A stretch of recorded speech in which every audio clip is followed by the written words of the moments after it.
Alrighty guys, welcome back to another one. Today we're doing a breakdown video on these Sterling 28 gauge slugs, one of the few 28 gauge slugs that are actually on the market.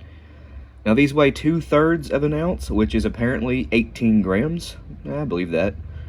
So this is a 2 3/4 inch shell, by the way. These were sent to us by Graham, so big thanks to him.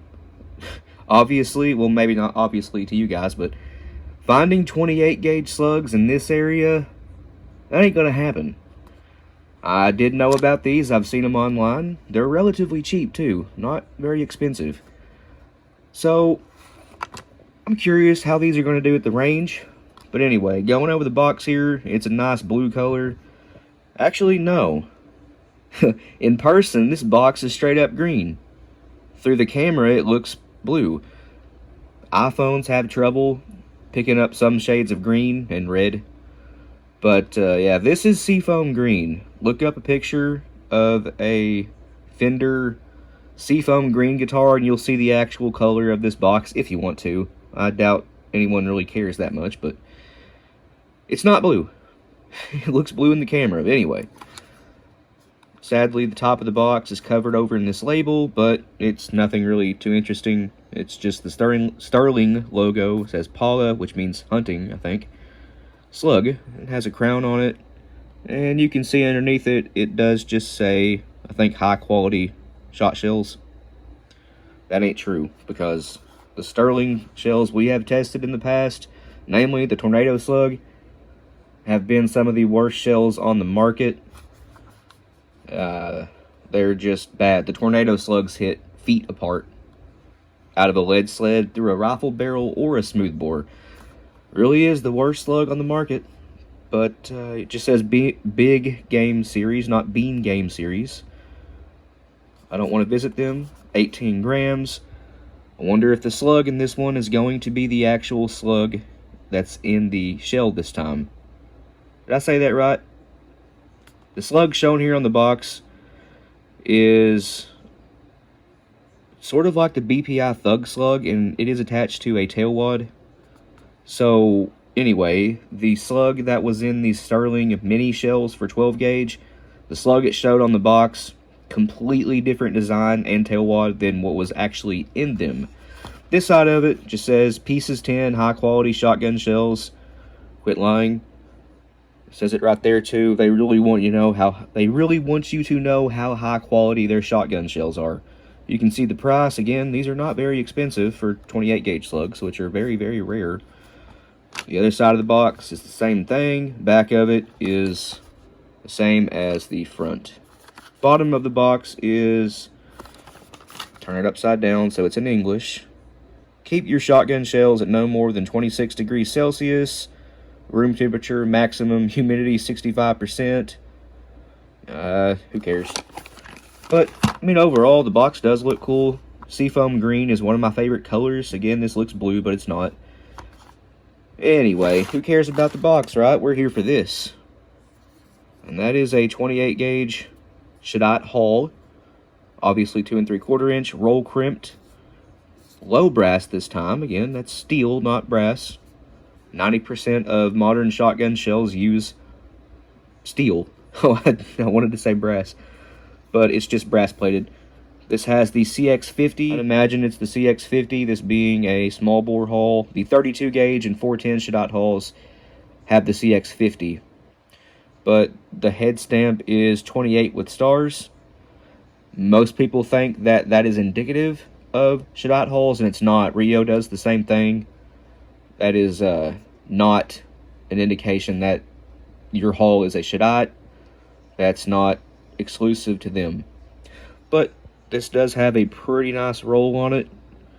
There is a little bit of waviness near the top, as you can see right there. That's no issue at all. Doesn't hurt anything. It just looks kind of funny. It is rolled down all the way on the slug, it seems. The slug is rifled. At least the box is showing it's rifled, and I think I can see it there. It looks like the roll is set down onto the rifling, not the slug itself. I guess the rifling is part of the slug, but you guys know what I mean. And it's not a hollow point. It does have a tip. Spire point, I believe is what that's called. And if I'm wrong, correct me. but it is pointed. So, word of caution here, this one is obviously good to go because the slug is way down in there. But if you have slugs with tipped tips like that, I guess, make sure that the the tip is well below the top of the hull. Someone recently, I believe either last year or a couple years ago, was shooting some factory slug. I don't remember what it was, but the tip was sticking up above the roller a little bit. I can't talk today. And when he was shooting them he had the slugs in the mag. It was a pump or semi-auto one. It detonated basically the entire mag tube, and I think he went temporarily deaf. I don't know what's wrong with my speech today, but whatever. Yeah, it caused some damage to his fingers, and he went temporarily deaf, if I remember right. I don't remember his name either, but it happened. The hull itself says Cal 28 Cal Slug. European shells, they don't put gauge on it. They put Cal, even though this is not 28 caliber. This is 55 caliber. 70 millimeter, which is 2 3/4 inch. The Sterling logo by Tarak. I don't know how that's pronounced. TSE. And guys, I believe that's it. Without further ado, let's crack this open. These seem to be put together fairly well. Shadot makes a good haul. Brass height is not important at all. It's all cosmetic with modern shells. In fact, low brass is better for semi-autos. Less friction after firing. Better extraction, all that stuff. Okay, so for a charge in this one, 17.8. That's very close to 18, ain't it? But it is a European powder. If you guys know what this is, let me know, because that is not a powder we can get here in the United States, at least not easily. It looks cool though. The powder is green. It's actually coming across close to its real life color. Pretty neat looking powder. Takes up a lot of room though. That stuff is not dense at all, and there's quite a bit of it in there. But the hull, I'm doing this way out of order today. Obviously just a straight wall Shadot hull here. But yeah, the base wad is low. The primer is sticking up above it a little bit. And once again, Shadot small bore hulls have sort of a bowl shape to them. They're not tapered. It's not like the AA HS base wad. It don't come up near as high, and it's not tapered. It just extends a little bit above the bottom of the base wad. It's not flat. Pretty weird, but whatever. But yeah, all Shadot small bore hulls. The base wad looks just like that. The 24s, 32. Actually, I don't know about the 24s. I don't have any. I've never had a Shadot 24 gauge hull. But the 32, 28, and 410s, that is the kind of base wad they have. Moving on from that, here is our tail wad. It sort of reminds me of the the DGS tail wads. Looks very, very similar. But obviously 28 gauge. Now, there's really not much else to say here. It's just a tail wad. And, well, the Slug looks like this. It does have a stem in there. I guess that's supposed to help it stay on the tail wad, but to be honest, guys, if I shake this, it'll fall off. Anyway, it's a very, very loose fit. In fact, here, it comes off with very, very little effort. I know that wasn't in focus, but I don't have high confidence that these will group too well. We've shot some slugs even recently that have tail wads attached, and it was a loose fit just like this is, and they fell off. The group deteriorated quick. I guess it didn't deteriorate. It never came to be. I might try gluing these on or something. I don't know, but yeah, I don't got high hopes for these. Sadly, I did damage it just a little bit when I was pulling it out. The crimp on this hull was not very cooperative. It would not open up fully, so I had to pull it out with needle nose pliers. And this is pure lead, which is really, really soft. It's the chewing gum of the metal world. But yeah, it is rifled, and it does appear to be the same design that is on the box. No, it's not. The nose is completely different. See how little that is? Now look at that one.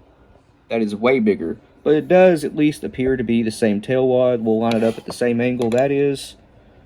And, yeah, it appears to be the right tail wad. The Slug is close, but the tip is just different. The rifling is twisted in the same way. I know that's probably not important to most of you guys, but it is to me. So, let's see how much this little slug here weighs. It's supposed to be 2/3 of an ounce, which is 18 grams. In grains, that would be 247. Might as well call it 200. Well, there you go. 248. I planned that.